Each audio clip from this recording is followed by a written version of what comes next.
Good morning, STC staff. Hey, I want to just give you a quick update here. It is Thursday, April 9th, and I just sent an email a few minutes ago that covered a number of different things. And the longer it got, the more I realized I probably need to communicate this a couple different ways. Um, some of us can do fine with just reading an email and getting all the information, while others it's a little bit easier to watch a video. So I want to do both for you here, and I'm just going to take a few minutes to go over basically what was covered on this email. um, so the first thing was we just approved a supplemental policy Monday evening at the school board meeting. It's important that you read through those policy provisions. This is actually something that was given to us by our legal counsel, the legal firm that we work with, and there's many districts who are using this type of language with their employees. So please just make sure you're reading that. The thing I probably want you to read the closest is our expectations around travel. We're really trying to make sure we limit the non-essential travel of our employees during this time. We're not saying you can't do it, but we do need you to be in communication with your supervisor if you do travel a distance from your hometown there. So please read that, make sure you're aware, and follow those guidelines that we have in place. Again, it's just protecting us, it's protecting you. If anything were to happen, heaven forbid, I hope it doesn't, but we got to be honest. Specifically in our community, we've got a very high number of cases right now, and we need to do everything we can to stop the spread and so we can get back to normalcy here sooner rather than later. So please make sure you are reading through that supplemental policy and you're aware of our expectations. Employee contracts was the next item. Teacher contracts were sent out a couple weeks ago. Hopefully you've gotten those. A few of you who haven't, you've done great about emailing your principal as well as Connie. But most of those should be coming back to us. We are telling staff members to mail those through the mail. I know we're used to turning those in or sending those in through inter school mail, but please mail those in. If you drop them off or put them underneath the door, there's a good chance we might not get those or see them for a few days, or I mean, we'll probably get them, but just please take the time. I know some of us don't even have stamps around the house anymore because we just don't mail stuff that often, but please take the time to mail those in if you could. We really appreciate that. Administrator contracts, those should be in the mail. You should be getting those today or tomorrow. Support staff contracts, we're currently working on those. We'll get those out here soon. And then coaching / supplemental contracts, give us a little time on those. We need to talk over a few of those just to make sure we've got our ducks in a row and know who's getting what for next year. So that's kind of the timeline, or that's kind of where we're at with contracts. We did approve a raise for all staff. The raise was a 2.9 total package. I think the salary was a little bit higher than that, maybe around 3.5% salary increases. So we're really happy about what we were able to give staff for next year. So that's some good news, I guess, with with everything else going on. The next thing is staff access to buildings. We had a really good conversation about this yesterday. We really want to make sure that we are prohibiting access to buildings. The reason is every time we've got staff members that go into buildings, for the most part, our custodial staff, and Steve McAdoo specifically, is having to go in and spray those areas and disinfect them. And we just need to make sure that we are really limiting the number of times staff access the buildings. We get it. We know staff need to go in and serve lunches. Absolutely. But beyond that, we're going to even tighten things down more here, at least for the next few weeks. So you can see in my email there, I did say we've got times coming up next week where if you need to grab something, I don't think there's many people left who need to grab something, but if you do need to grab something from the building, we do have 3 times set up for next week. Elementary staff and middle school staff, we've got down Wednesday, April 15th from 8 a.m. to 8 p.m. Please, I don't think you will, but don't go in with any big groups or anything like that. Just go in individually, grab what you need, and then head home. If you do need to spend a few minutes to kind of get things, if you're working on some things, some resources you need to get the kids, we understand that. But really, we want to use next Wednesday as that last day for at least the next few weeks to get into buildings and to grab what you need. High school staff, your time is going to be Monday the 13th from 8 a.m. to 11 a.m. The reason that is shorter and the reason that's on Monday is because the next item is the student access to buildings.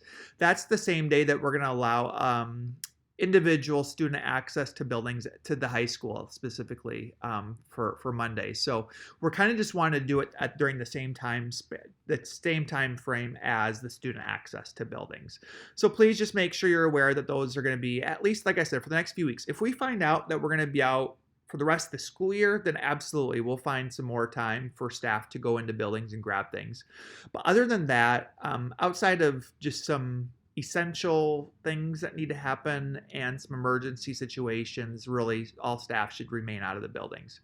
Student access to buildings, we understand now we've been out for 3 weeks. I can't keep track of the days here, but we understand that some students need to grab an item or two from the building, specifically instruments. We've been hearing that a lot.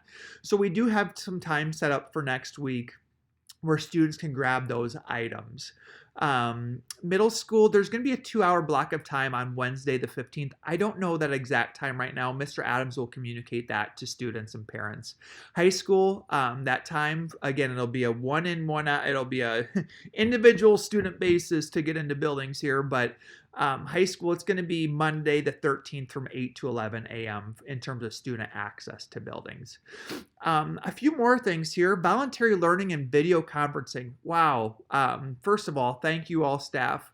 I've heard numerous positive pieces of feedback from students and from parents about our teachers who are doing a great job of reaching out to those families just to offer reassurance, to see how else they can help, and to give them some of those voluntary learning opportunities. Video conferencing is one of the more, we've been doing it. I mean, I just can't believe how much we've been doing the video conferencing either through Google Hangouts or Zoom. We did pass along to you, to all staff and parents if you watch, or kids if you're watching, you can also look at our procedures and protocols, but we're giving very specific protocols for how we do the video conferences. Staff, make sure you're reading through those and following those protocols. Again, this is not something that only South Tama is doing. This is something that we're following legal advice we've been given, and many districts are using these same policies and practices. The biggest thing I want you to know, staff members, is we talked about this a lot yesterday. We want our staff members to invite a second certified staff member from your building to join the session. So if you have a Zoom session you're setting up with a student, we want to make sure a second adult is invited. We're not saying that a second adult has to attend that meeting, but we are saying we want to make sure that it's not just a private meeting where it's a single staff member and a single student. We want to make sure that that the parents, the students can trust that there's multiple staff members that could be available in a meeting. So we really just want to be transparent with our practices and make sure that our video conferences are not just a single staff member and a single student. It just opens up too many concerns for us. We want to make sure a second staff member is included. So please make sure you're reading those Zoom and Google Hangouts protocols that we have listed there. Student packets and printing. We understand there's an increasing need to get packets of work home to students. We get that. And so we had a really good conversation. There's a lot of parts to how we pull that off without congregating in buildings.